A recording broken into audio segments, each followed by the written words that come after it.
Okay, great. So first of all, welcome everybody to the session this afternoon. This is a delivery of the Grade 1 Mentor Development Programme, which we ask all of our mentors to complete on an annual basis. Some of you may have been to our Swansea or Carmarthen campuses recently to undertake this training as senior mentors. But this session in particular is tailored towards class and subject mentors, senior mentors who perhaps have student teachers in their class, and also network leads who I appreciate might be in this position as well.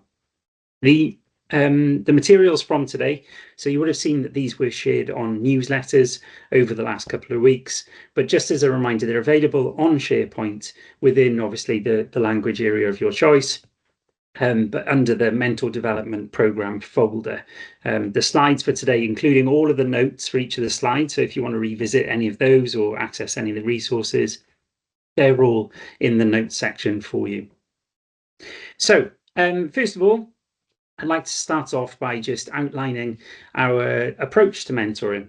Mentors and school-based teacher educators more generally will remember that 2 years ago now, we came together in our Swansea campus and Carmarthen campuses, and we started to identify some of the dispositions that we felt our mentors used and indeed characterised in supporting student teachers. And we had a great big poster which we collated, and you'll find in our handbooks. And some of the feedback has been from that whilst it was very, very helpful, having perhaps a slightly shorter tagline, for want of a better word, to encapsulate our approach towards mentoring would be welcome. So we've identified the themes that were contained within that poster, and in particular we've whittled it down into identifying that our approach to mentoring is really about guiding, supporting and inspiring student teachers. And those three words really give an overview of our approach. As we go in a bit more depth into those words then and look at their definitions, we can see that mentors, in terms of guiding the student teachers, are able to help them navigate and student teachers navigate the profession. We know it's incredibly complex, and indeed we'll come on to talk about some of that in this session, but really there to help in that process.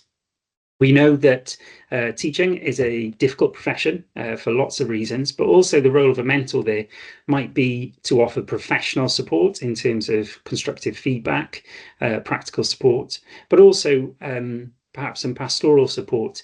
As I said, we know that this can be a challenging programme, so our PGCE programme, obviously a condensed version of the BA one, but we know that it's a challenge for our student teachers to navigate the programme with all the competing demands upon them. So support both in a pastoral perspective and also from a professional one in terms of practice in schools. And then finally, inspiring. We know that teaching is a wonderful career, and we're fortunate that we can pass on that passion to student teachers, whether that's at university or in school, and really making sure that we accept that that is part of our role, to make sure that we instill dispositions in student teachers to enable them to continue learning over the course of their careers, but also they are really mindful of maintaining their enthusiasm and creativity and indeed resilience towards the profession. So our mentor development programme can be broken down as these four key areas, which is what I'll be talking through with you this afternoon. The first of which is getting to know your student teacher. And as I mentioned slightly earlier, we'll be honing in on some of the strategies and the resources which I'll share with you to really make sure that that part of our programme is supported. Secondly, we know how important student teachers planning and learning to plan effectively, how important that is to their progress and obviously learners learning. Thirdly, making the most of lesson observations in terms of their observations of experienced practitioners. And then finally, the importance of feedback and effective target setting in supporting that student-teacher journey.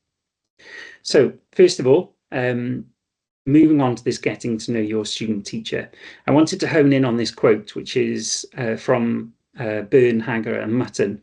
And I'll leave this on the screen, so please feel free if you're watching this as a recording to pause at this point. But really, this quote outlines the significance of getting to know the student teacher. And it goes way beyond the basic principles of asking personal questions about the student teacher's background. And it's really talking more here about delving into their deeper experiences of education, their opinions, their preconceptions, and what student teachers have to know and indeed have experienced as both learners and perhaps as adults if they have worked in school settings.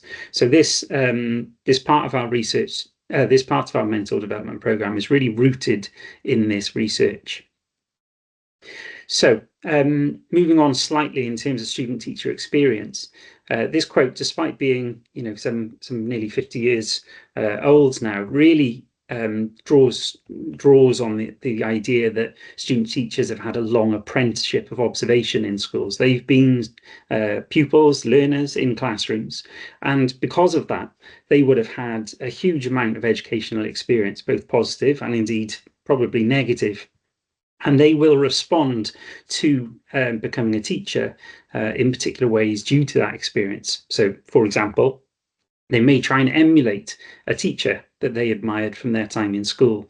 And I've given some examples of just characteristics that they might try and use or perhaps utilize in their delivery as an example. So perhaps enthusiastic, jokey, perhaps very, very firm with particular behavioral expectations, and so on. And as a mentor, knowing perhaps the rationale for that is really, really key.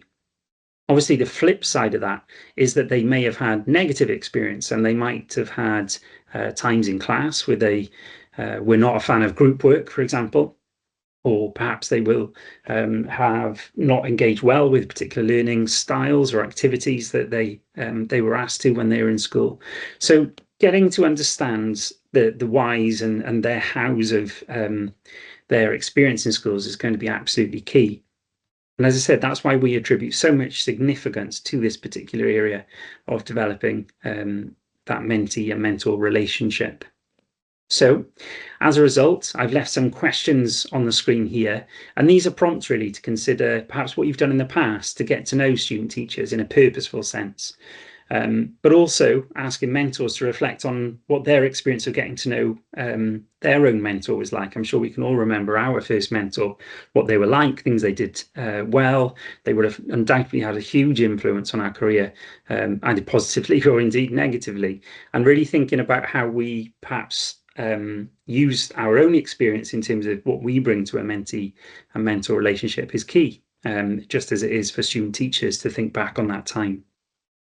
And then the final question there, in terms of what you look for, perhaps in terms of getting to know your student teacher and when they first arrive in school, and also how you communicate those expectations to them. So just some points there to perhaps consider. The other thing I wanted to signpost at this point is obviously our mini guides that you would have seen now for the last couple of years in use. They are a resource which we encourage all mentors to use. However, they are absolutely not a recipe or a tick list or anything else, but they do offer some strategies, some questions, some prompts to really develop certain areas of mentoring practice. So in this case, the mini guide that you can see on the screen talks about, in particular, obtaining a point of reference. So for the mentor, understanding a particular preconception, if you like, or an experience from a student teacher is going to be really helpful then in terms of that mentoring experience they have. It gives you the opportunity to come back to that throughout the period while they're with you in school, to draw their attention to it, to reflect on it, and it's really helpful in that regard. So as you can see on the screen here, there are a series of questions which can help you have those initial conversations with student teachers when they come to you on their PTE. I'm going to move on slightly, although on a similar theme, to talk about Cynefin, and this will be something that obviously as teachers you'll all be familiar with, but really encouraging at this stage to reframe it in the eyes of a student teacher. And we know how important the idea of belonging is for all of us, but as I said, looking at it through the lens of a student teacher, we know that our student teachers really value feeling part of something in a school.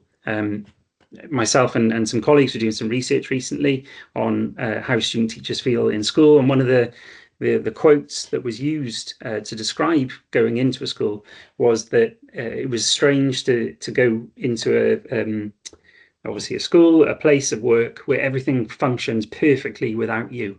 And I thought that was really telling in terms of, from a student teacher's perspective, perhaps sharing that vulnerability and how it feels to enter a school setting, and how obviously hectic and busy and everything else it is. But obviously then why perhaps some of these words that you can see on the screen are so significant. So this is what our student teachers valued. They consider community, acceptance, feeling that they had a space and an identity in your school settings as being really important. The greatest sense of belonging that they feel from school are listed on the screen here, and this was work carried out by a colleague, Rachel Bendel, who undertook some research into this. But they, as you can see, the first thing that or the greatest thing that contributes to feeling a sense of belonging in school is the idea of mentor support and forming those relationships with mentors. Wider staff, and again, we know schools are very busy places where people come and go, but again, making sure that the wider staff are aware that student teachers are going to be in the school, and obviously extending a very warm welcome to them, as I know takes place all over the partnership. There are some other elements on the screen here that have obviously informed that sense of belonging, including the relationships they form with learners. So really important. The opposite side of that, perhaps, if we turn the coin and look at implications of perhaps not having that sense of belonging, we can see the impact that this has on student teachers. So insecurity, demotivation, lack of confidence, and so forth. And this really exemplifies perhaps why we attach so much significance to this particular part of the mentor development program. Now, one of the resources we've used over the last 2 years, which has been really helpful, is this one-page profile. And all of the student teachers complete this one-page profile and upload it to their SharePoint folder. And as you can see from the screen, this contains information about the way in which they feel they learn best, what they can offer you as in terms of what they can bring to the school and the relationship with you as a mentor, but then also a bit more about their motivations for wanting to be a teacher, and also importantly their background as well, which includes references to culture and heritage and language, and also some other sections about things that they want you to know.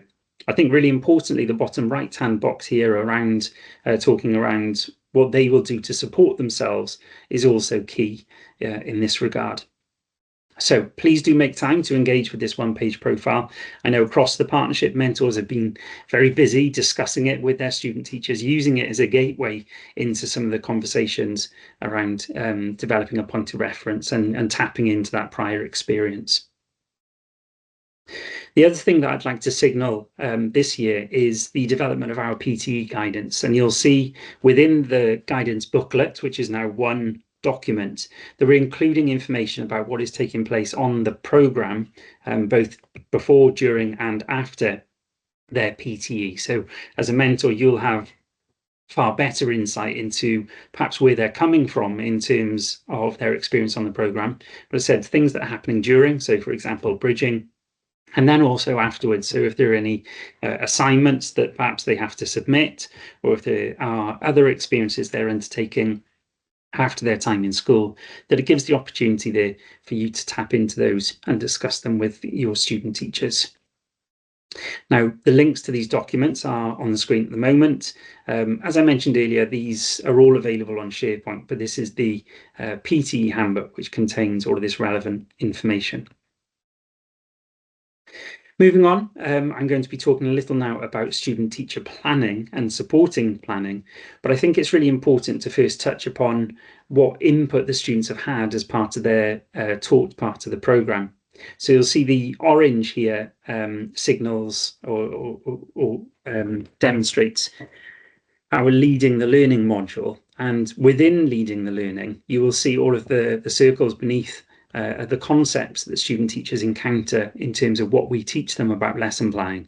And as you can see, this is extensive. it's very difficult to teach planning out of context. And we know that we are talking about this to a certain extent in the abstract when they are with us in university, but really that they're able to take these basic principles of planning in terms of planning for progress, planning effective questioning and misconceptions and so forth, that they're able to take that basic learning and then obviously apply it to the needs of the learners in front of them. But I think this is really important to signal what input they've had. Please do speak to the student teachers about this input as well. Are there any things here which perhaps they require a bit of consolidation on that perhaps you can make as a focus of a planning session, or indeed perhaps when they're observing you teach? Sure, Ned. So just moving on slightly, you will see that on the screen at the moment, this quote really resonates with us here, a few members of staff here at the university, in terms of the time that's spent with student teachers focusing on planning activities rather than really considering the learning that needs to take place for student teachers. And I think this really rings true for a lot of us. We also know that these factors influence student teachers, or perhaps struggle to plan effectively during the early stages of student teacher development. So lots of issues here, or perhaps barriers to being able to just plan from the get-go, including a lack of phronesis, which is essentially practical wisdom in terms of the experience that we've all developed over time. A lack of understanding of the bigger picture, so curriculum, what matters statements, how to elicit prior learning and so forth.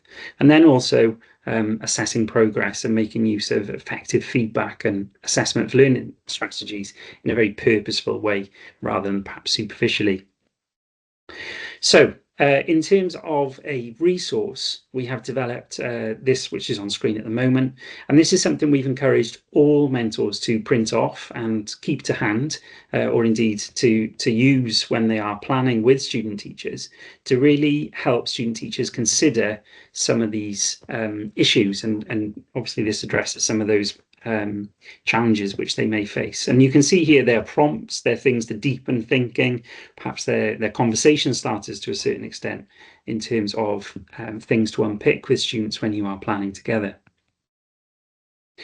The lesson plan template this year is largely the same, and this again can be found on SharePoint, but you can see here that these are the basic templates, if you like. On the left-hand side, you will see the standard template, or the first page of that. And on the right-hand side, you will see the continuous provision or enhanced learning area templates, where student teachers are asked to use that document to note any additional provision which they may be offering. Moving on, it's really important to identify the things that have changed. And in particular, one of the biggest changes on our lesson plan template this year is the strengthening of the strategies to support learners' Welsh language development. And you'll see within this part of the template, which was previously blank, we've now got some additional subheadings. So key vocabulary, a language focus, and also language teaching and learning activities. And in order to scaffold that in terms of expectations, we've provided this document, which is perhaps an example of content that could be included. So, for example, if we hone in on that middle section, key vocabulary, you can see that some of the language there might be something that's used in an English lesson focusing on prepositions, for example. You can see also on the right-hand side, again, there's some examples of learning activities which could be used. This is the type of content which we're encouraging student teachers and mentors to make use of in terms of this section of the lesson plan. I'll also then move on a little to talk about inclusive strategies. Now, importantly, we have really been at pains to make clear to our student teachers that this doesn't just mean differentiation. You'll see here it says including differentiation, but actually differentiation is just one form of inclusive strategies. And we do talk to them, obviously, as part of the talk part of the programme, about including inclusion in a wider sense. So different definitions of inclusion, anti-racist pedagogies, representation in tasks and resources, and indeed additional learning needs. So we'd expect a broader input here rather than perhaps a traditional sort of sense of just definition in a very narrow sense. These are the some exit tickets which student teachers left with us at the end of an inclusive planning session as prompts, if you like. So you consider when they are focusing on this part of the lesson plan template. And again, please feel free to utilize this with your student teachers during planning sessions to make sure that they're really considering that inclusion in its widest possible sense. I'd like to move on now to talk a little bit about supporting planning in the early stages of student-teacher development. And in particular here, we have offered a series of suggestions on types of activities that can be really effective in terms of supporting this level of planning. So first and foremost, co-planning. We know that coming into schools, they're going to have very limited experience of planning lessons, obviously, as I mentioned earlier, in an abstract sense, the university, but really making sure that there's time for you to plan lessons together, to model collaborative planning, but also to co-plan and then gradually shift towards the responsibility being on the student teacher to perhaps deliver and facilitate learning is going to be really key. Focused observation, which I'll come on to talk about next, again, is so powerful in supporting student-teacher learning and really anchoring their thinking in lived examples. So making sure that perhaps prior to observing you, they have a very clear focus on what they're watching, but also from the other side, where perhaps you're observing them, if you're giving them very targeted and specific feedback relating to a particular area of their planning. Curriculum support, obviously, we know that there's a huge amount of curriculum materials published by Welsh Government, but significantly, we're keen that you as mentors are able to distill and perhaps signpost particular things at the right time to support student-teacher planning.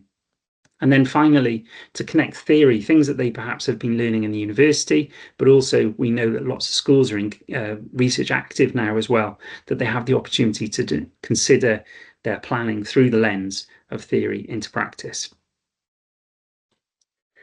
Okay, I'm going to move on to the third part of our mentor development programme, which is going to be focusing on observation. Now, we know as teacher educators that student teachers will watch you as classroom practitioners a huge amount of the time. And we also know how complex teaching is. So this illustration on the screen really demonstrates perhaps what the student teacher might be able to see in terms of the tip of the iceberg. But actually, all of that implicit knowledge that you possess as a practitioner perhaps isn't immediately obvious to them when they are observing. And it's really difficult for them then to absorb and perhaps consider and reflect upon the things that they are watching in the classroom. So as a result, we have produced another mini guide and a suggested activity here where an observation is arranged where your student teacher and yourself will agree on a very specific focus for them to watch. So, for example, they may focus in particular on your use of questioning or, for example, your management of transitions in the classroom.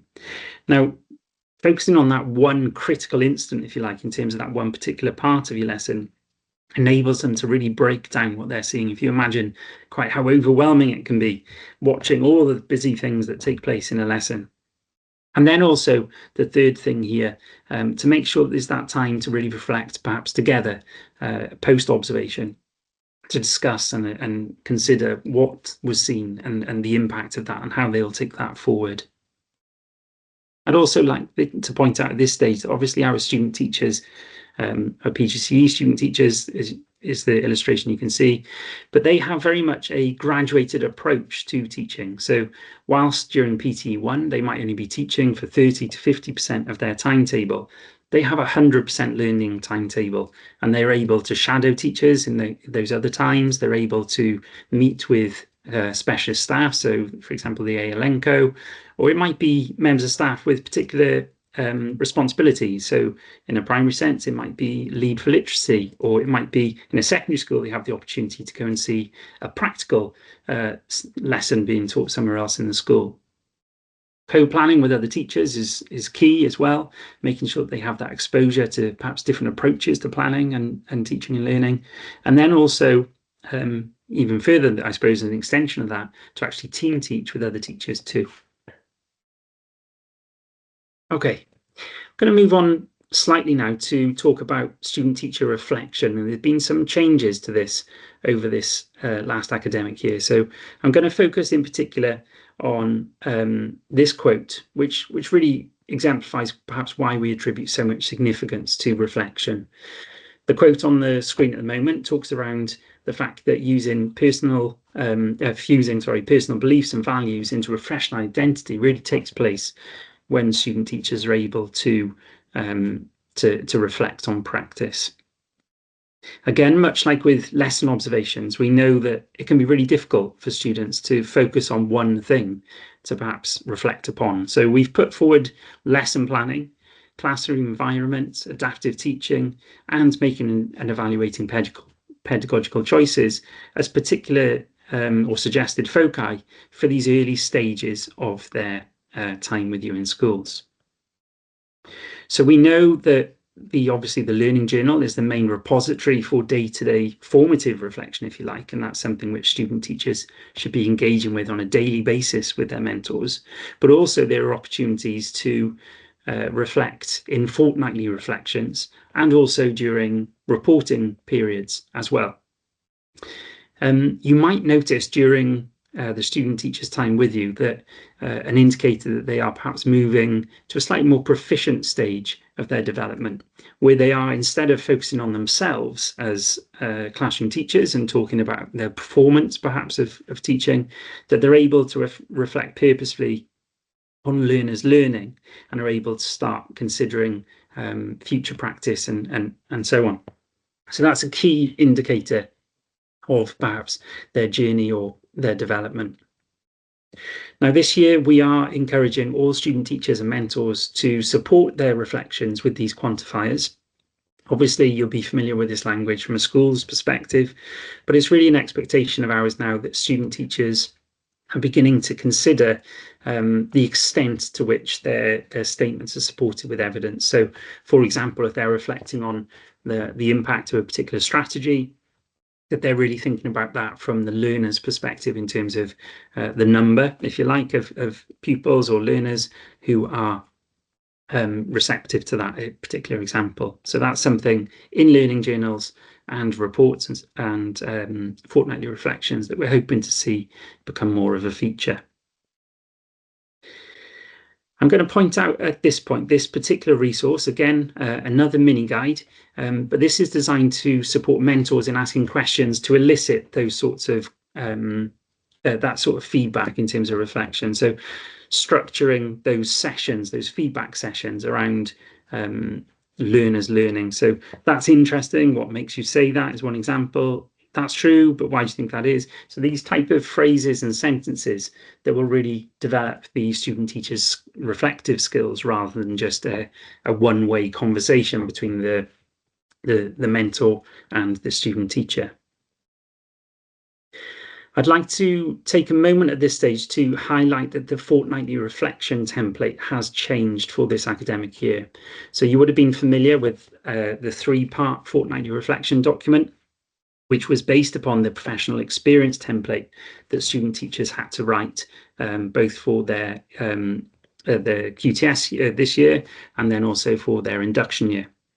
As we have moved away from that in light of national changes, we have now changed our fortnightly reflection model. And instead now there is a 5-stage program, if you like, or model or process to work through in these fortnightly reflection meetings. Now, all of the guidance, examples of completed templates are available on SharePoint. So please do print those off and have a look, particularly during the early meetings that you have with your student teacher. But the meetings themselves are to take place obviously on a fortnightly basis, but those dates are pre-programmed into the student teachers' PLPs. So those are already on there. They're also available in the PTE handbooks. And it gives you the opportunity within 1 week to plan a particular meeting to talk through these points. So in essence, this 5-point cycle focuses on these particular headings. So this idea of a problem that the student, teacher, and mentor agree as a focus. Now, the word problem isn't in any sense to be considered a negative thing. It is indeed quite the opposite, that there's an openness to approach and problematize something that the student teacher may want to focus on. So they would identify something in that early stage. What have they seen over the last fortnight that they would like to hone in on? They would then agree a planned action and talk about how that action will be implemented. They will consider assessing that intervention. How will they know, or what will they be looking for to see if that intervention has worked? They'll then consider the reflection on that particular intervention, looking at things like their learning journal, and then also reviewing and considering what happens in the next fortnightly reflection meeting. Now, importantly, during the early stages of their PTE, they won't be able to review the obviously the prior fortnight's focus, because there won't be one. So you might notice that the templates for some of these meetings look slightly different, as I said, particularly during the earlier parts, and then obviously the tail end of the PTE, where they'll perhaps only be focusing on stages 1, 2, and 3 in a given meeting. Okay, and then finally, I'm going to talk about target setting this afternoon before giving you the opportunity to perhaps ask any questions. But target setting continues to be a strategic focus for us this year.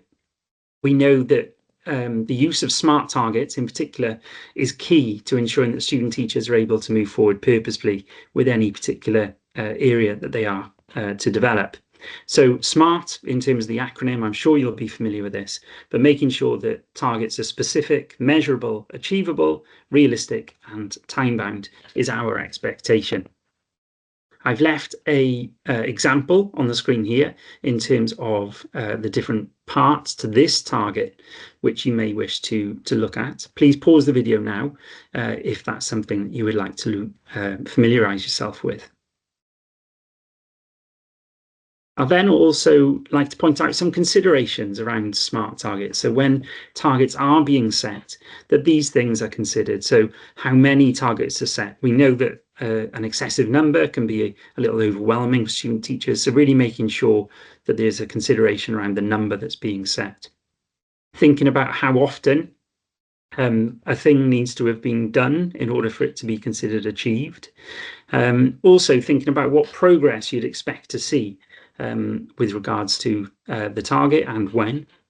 And then also making sure that the student teachers have the opportunity to feed into this target, that their voice is there. Now, obviously, they don't know what they don't know, so there's a certain element of you having to lead this target setting, but it might be something, and indeed should be something, that the student teacher is on board with at the very least, but hopefully contributing to as well. Okay, I'm going to finish the session this afternoon by just talking briefly about the benefits of a whole school approach towards mentoring.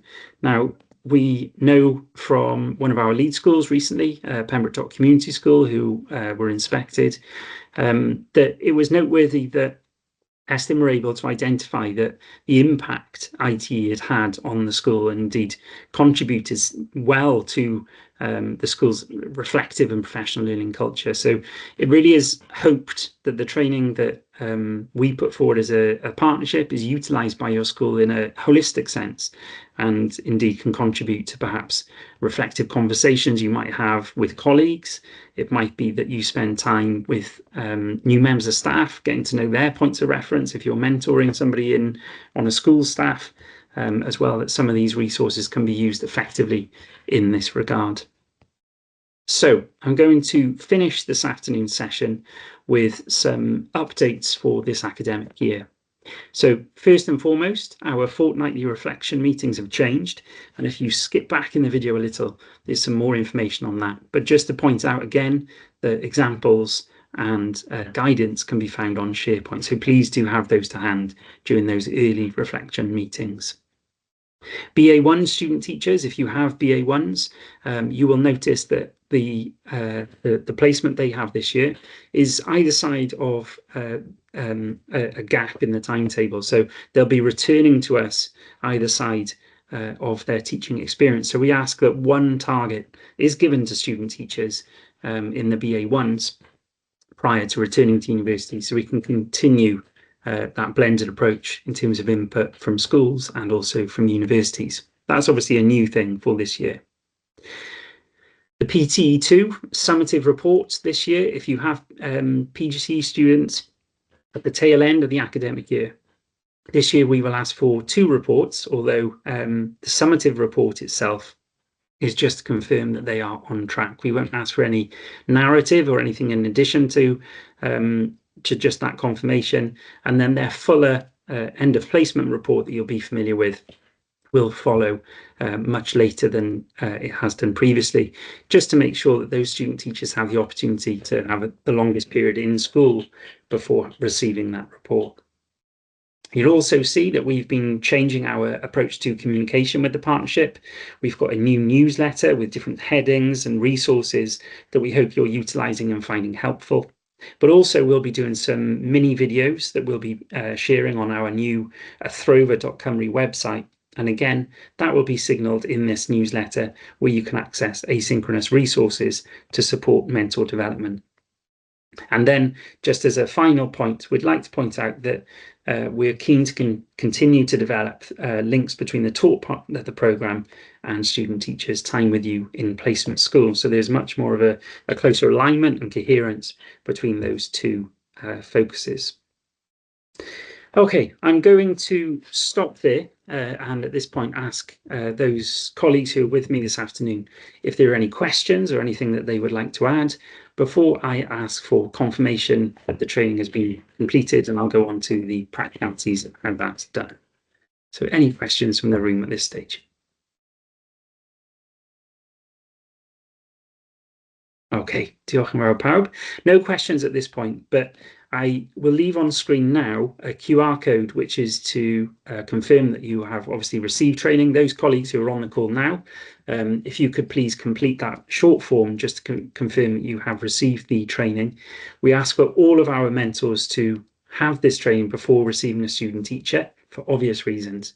So I'll leave that on the screen. Colleagues who are watching this back on a recording, similarly, please ensure that this is completed. We won't be able to place student teachers with any mentors who haven't completed our basic training. So please do take the time to complete that short form. Finally, on the slides that you will find on SharePoint, there are a number of references, but if there are any mentors watching this who would like to be involved in delivering mentor training in the future, or perhaps contributing to particular areas or focus, please do get in touch. Obviously you have my email address, but also partnership@uwtsd.ac.uk is the place for any additional feedback, or as I said, any contributions that you may wish to make to our mentor development programme.